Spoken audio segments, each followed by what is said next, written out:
السلام علیکم ورحمۃ اللہ وبرکاتہ۔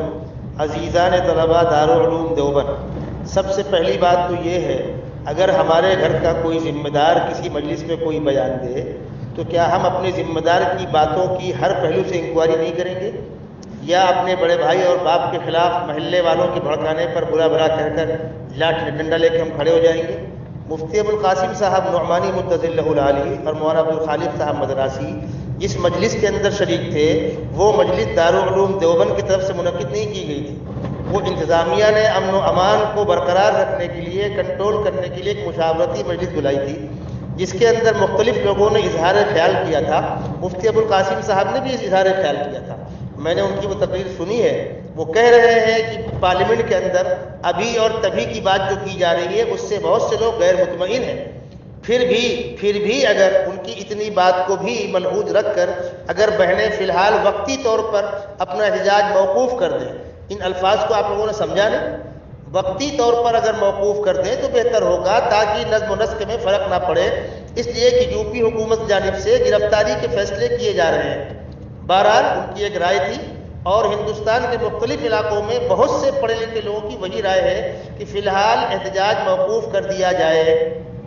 آپ حضرات کو اگر نہ معلوم ہو تو آپ کی خدمت میں عرض کر رہا ہوں کہ بھیونڈی کے اندر ہم بھی ایک بہت بڑا شاہین باغ چلا رہے ہیں 2 ایکڑ زمین پر، جس میں تقریباً 5000 مستورات شرکت کرتی ہیں۔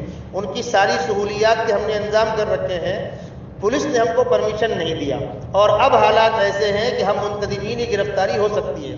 ہم گرفتاری کے لیے تیار ہیں اور ساری رکاوٹوں کو ہم مقابلہ کرتے ہوئے برداشت کر کے اس کو چلا رہے ہیں۔ تو عملاً تو ہم نے بند نہیں کیا ہے، لیکن ہمارے بمبئی کے اندر بھی ایک بڑے طبقے کی رائے یہ ہے، مسلم ایم ایل ایز کی، کہ فی الحال احتجاج موقوف کر دینا چاہیے۔ بہرحال وہ ایک رائے تھی۔ اگر محترم دارالعلوم دیوبند نے یہ رائے دی تھی اور طلباء کو اس سے اختلاف تھا تو ایک چھوٹی سی ٹولی بن کر جا کر ان سے ملاقات کرتے، صورتحال سمجھتے۔ انتظامیہ نے بدیانتی کا ثبوت دیا ہے، اور مفتی صاحب کی ذاتی رائے کو جو میٹنگ کے اندر دی گئی تھی، جبکہ شہر کے دیگر لوگوں نے بھی وہی رائے دی تھی، اس کو مفتی صاحب کا فرمان اور دارالعلوم دیوبند کا فرمان بنا کر پیش کیا۔ اور ہمارے طلباء کتنے کم عقل مند ہیں، کتنے کم عقل ہیں، غیر دانشمندانہ سوچ رکھتے ہیں۔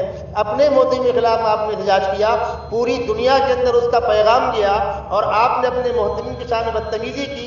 کیا وہ آپ کے استاد نہیں ہیں؟ کیا وہ اللہ کے نیک بندے نہیں ہیں؟ اور ان کی وضاحت آنے کے بعد اب آپ شرمندہ ہو رہے ہیں؟ کاش کہ ان باتوں کی آپ نے پہلے انکوائری کی ہوتی۔ اور طلبہ عزیز، آپ کا کام پڑھنا ہے، ہنگاموں میں شرکت کرنا آپ کا کام نہیں ہے۔ اگر بولنا تھا تو بڑے بولے ہوتے، چند طلبہ جا کر مل کر کے غلط فہمی کا ازالہ کر لیتے۔ یہ سب کچھ نہ کر کے ملسری کے اندر نعرے بازی کرنا، باب الظاہر کے باہر جماعت سے نماز پڑھنا، ایک ایک پل کی اطلاع باطل کو ہو رہی ہے، اور وہ ساری چیزیں ریکارڈ میں لی جا رہی ہیں۔ آپ نے اس احتجاج سے اپنے محتمین کے وزن کو عالم اسلام کے اندر کم کیا، عند اللہ اس کا آپ کیا جواب دیں گے؟ ہم نے مانا کسی کے بیان میں غلطی ہو سکتی ہے، کیا اگر مولانا ارشد مدنی صاحب سے کسی بیان میں غلطی ہو جائے آپ احتجاج کریں گے؟ مفتی سعید صاحب سے کسی بیان میں غلطی ہو آپ احتجاج کریں گے؟ کسی ایک شخصیت کو ٹارگٹ کرنا، اور آپ کو اندازہ نہیں ہے دارالعلوم دیوبند کے استحکام کو ختم کرنے کے لیے، وہاں کے نظام کو مسترد کرنے کے لیے، وہاں کے نظام کو کمزور اور بدنام کرنے کے لیے یوگی حکومت کی پوری انتظامیہ وہاں پر خیمہ زن ہے، اور آپ ان کو اس قسم کی ہنگامہ آرائی سے زبان کھولنے، علب کشائی کا موقع دے رہے ہیں۔ اس لیے میں اس حرکت کی سخت سے سخت الفاظ مذمت کرتا ہوں۔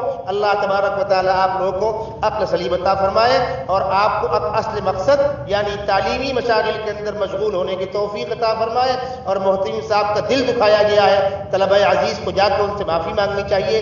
وہ صاحب نسبت بزرگوں میں سے ہیں، نیک ہے، متقی ہے، پرہیزگار ہے، وہ ادارے کے لیے خیرخواہ ہے، بدخواہ نہیں ہے۔ ان کی کسی بات سے غلط مطلب نکالا آپ لوگوں نے، وہ آپ کی غلطی تھی، میں اس سے نہ کل متفق تھا نہ آج متفق ہوں۔ السلام علیکم۔ مفتی محمد حذیفہ قاسمی بھیونڈی۔